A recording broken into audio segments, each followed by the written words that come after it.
बृजभूषण शरण सिंह पर जब इल्ज़ाम है, योगी जी वैसे तो लोग गरीबों के घर पे बड़ा बुलडोजर चला देते हैं, किसी के घर पे भी बृजभूषण शरण सिंह के घर पे क्यों बुलडोजर नहीं चला रहे?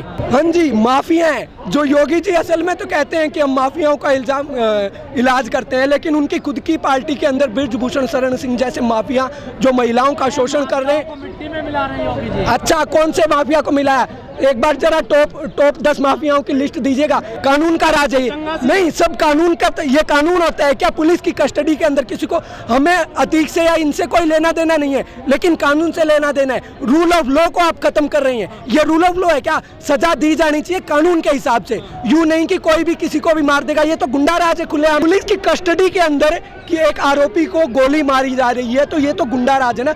पुलिस की कस्टडी में ही जब कोई सुरक्षित नहीं है तो आम जनता कैसे सुरक्षित होगी, ये बताइए आप। नहीं, गिरफ्तार कर लिए गए, उस टाइम पुलिस के हाथ बंधे हुए थे क्या? उन्होंने जवाबी फायरिंग क्यों नहीं की? उन्हें रोकने की कोशिश क्यों नहीं की? ये तो उनकी साफ दिखाई देती ना ये किस प्रकार। और वो सारे के सारे आरएसएस बजरंग दल के हैं, ये पूरा साजिशन था। मोदी जी 2014 से पहले नारा देकर के आए थे बेटी बचाओ बेटी पढ़ाओ, लेकिन अब उनके सांसदों से बेटियां बचानी पड़ रही है। उनके सांसद बृजभूषण शरण सिंह जो रेसलिंग फेडरेशन के अध्यक्ष भी है, वो महिलाओं का यौन शोषण करते हैं, उन खिलाड़ियों का जो कि देश का नाम ऊंचा कर रही हैं, देश के लिए मेडल। नहीं, आरोप है, पहली बार कोई लाइव टीवी के ऊपर खिलाड़ी कह रहे हैं कि या तो उनका नार्को टैक्स कराइए या हमारा नार्को टैक्स कराइए, अगर हम गलत साबित होते हैं तो हमें जेल में डाल दीजिए। इतना कहने की हिम्मत किसकी होती है?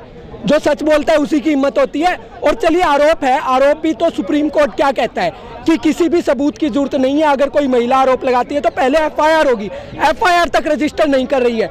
और पुलिस क्या कर रही है?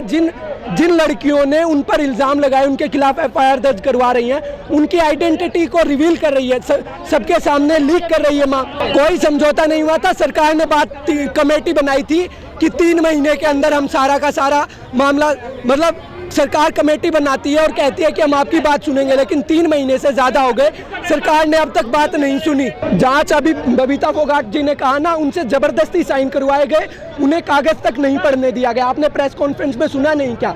जांच तो तब होगी ना जब एफआईआर लिखेंगे, जब सबके सामने होगी। बृजभूषण शरण सिंह पर जब इल्जाम है तो सबसे पहले तो उनकी सांसदी रद्द करी जानी चाहिए, उन्हें रेसलिंग फेडरेशन के अध्यक्ष से हटाना चाहिए।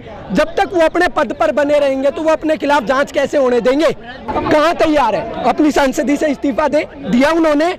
आप सरकार की मैं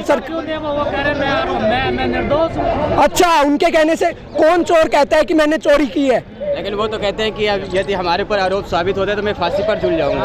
आरोप साबित हो जाए तो सबसे पहले तो अपनी सांसदी और अध्यक्ष पद से इस्तीफा दे। क्या ये झूठ बोल रही है? कोई भी महिला, कोई भी बेटी अपनी आत्मसम्मान, अपनी इज्जत के बारे में झूठ बोलेगी क्या? सरकार कहते हैं बेटी बचाओ बेटी पढ़ाओ, क्या ये बच रही है ना बेटियां तो यहाँ जो देश का तिरंगा लहराती है, जो देश के लिए मेडल लाती है, वो आज सड़कों पर बैठी हैं।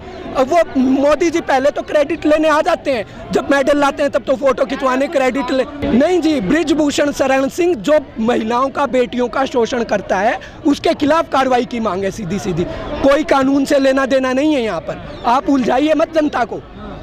ऐसा कोई मामला नहीं है, ऐसा कोई मामला नहीं है। बृजभूषण शरण सिंह के खिलाफ कानूनन कार्रवाई होनी चाहिए। कौन सी जांच हुई है आप मुझे बताइए, जांच कमेटी की रिपोर्ट बताइए। जो सहमति बनी थी पहले, जो आए, हाँ, सहमति पहले जब आए पहलवान, तो सरकार ने कहा हम कमेटी बना देते हैं और आपको संतुष्ट करेंगे उन पर कार्रवाई करके। लेकिन 3 महीने से ज्यादा इंतजार किया, कमेटी ने क्या किया आप बताइए? कोई कार्रवाई करी कमेटी ने? कमेटी के अंदर भी जब सरकार के लोग, बृजभूषण शरण सिंह के जो कि एक माफिया गुंडा है, उसके लोग बैठे हैं, दबाव के अंदर सिग्नेचर करवा रहे हैं, कमेटी की रिपोर्ट तक नहीं पढ़ने दे रहे, तो वो कैसे कार्रवाई होगी? जब तक वो व्यक्ति अपने पद पर बना रहेगा, उसके पास पावर रहेगी, वो अपने खिलाफ कार्रवाई नहीं होने देगा। तो मांग रहे हैं, अभी भी मांग रहे हैं। ये देखिए ना, गुंडों की सरकार है, कोई किसानों को कुचल देता है, कोई बेटियों का यौन शोषण करता है, और मोदी जी उन पर तो नहीं बोलते। कौन है संत बताइए? कोई भी संत सत्ता का भोगी नहीं होता है।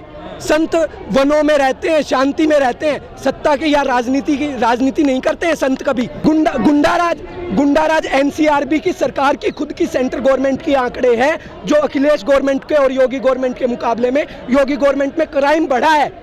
खुलेआम हमें दिख रहा है, खुलेआम फायरिंग होती है सड़कों के ऊपर। या ऐसा कभी देखा था आपने डर का माहौल?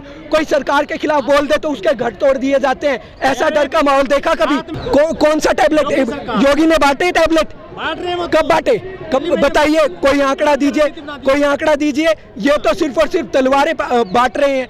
रामनवमी के ऊपर आपने देखा नहीं पूरे देश के अंदर किस प्रकार दंगों की आग में जेल जला। अच्छा, दंगे करवा करके कौन सा धर्म मजबूत होता है? बड़ोदरा में हुआ, चैनल कोई नहीं दिखाया। दूसरे धर्म के खिलाफ हिंसा करके, हिंसा से कोई धर्म मजबूत नहीं होता, धर्म प्यार से मजबूत होता है। अच्छा, तो फिर ये पूरे देश, जब इसका अतीक का मर्डर हुआ तो सारे के सारे कार्यक्रम रद्द करके अपनी सुरक्षा क्यों बढ़वाई? डर तो वो खुद भी रहे हैं ना, नहीं खुद की सुरक्षा बढ़वा रहे हैं। सुरक्षा, जब एक आरोपी पुलिस कस्टडी के अंदर सुरक्षित नहीं है तो जनता कैसे सुरक्षित? अब रोज हम मामले सुनते हैं कि एक 12th क्लास की लड़की थी, उसको खुलेआम गोली मार दी गई। रोज ऐसी ऐसी घटनाएं सुनते हैं, किसी व्यापारी का मर्डर कर दिया गया। पूरे देश के अंदर होता है, लेकिन जो कानून का टिंडोरा पीटते हैं, एनसीआरबी के आंकड़े देखिए, सब नहीं, हम कांग्रेसी नहीं, हम देश के लोग हैं। सबसे पहले राजस्थान में भी अगर कुछ होता है तो गलत है। नहीं, किसके लोग थे वो? भाजपा के लोग नहीं थे। और उनके खिलाफ कार्रवाई की गई या नहीं की गई? मुझे ये बताइए, उनके खिलाफ 24 घंटे के अंदर कार्रवाई की गई या नहीं की गई? अच्छा, ब्रिजभूषण शरण सिंह पे क्यों नहीं कर रहे फिर कार्रवाई? अजय मिश्रा टेनी के बेटे पे क्यों नहीं कर रही कार्रवाई? हाँ, ये तो बीजेपी के कार्यकर्ता है नहीं। बीजेपी तो एक वॉशिंग मशीन है जिसमें गुंडे मवाली आते हैं तो वो दूध धुल के साफ हो जाते हैं। वो अभी देख रहे आप, कुछ दिन बाद उन्हें कुछ मंत्री विधायक का पद दे देंगे। लगाए तो उन्होंने तो जय श्री राम तो हम भी बोलते हैं, राम राम बोलते हैं पूरा हरियाणा। जय श्री राम कट्टरपंथ, जय श्री राम के नारे को ये बदनाम कर रहे हैं। जय श्री राम के नाम पे कट्टरता फैला रहे हैं, नफरत फैला रहे हैं, जबकि राम के जीवन के बारे में तो ये 2 शब्द भी नहीं जानते। वाहवाही हो रही है, तो आइए इन पहलवानों के बीच आकर के इंसाफ कीजिए, जनता के बीच आकर के जवाब दीजिए ना सवालों के। बनना वो करते हैं। लेकिन आपके यहाँ भी जो है 2 लोगों की मॉब लिंचिंग की गई थी, जहाँ से आप आते हो हरियाणा से, जीप डाल करके, तो उनकी कार्रवाई की गई ना, अपराधियों का साथ तो नहीं दिया गया। पंचायतों में इनका आरोपियों के पक्ष में नहीं, जो किसने की? वो बजरंग दल के लोगों ने की। बजरंग दल किससे जुड़ा है? आरएसएस और भाजपा से जुड़ा हुआ संगठन।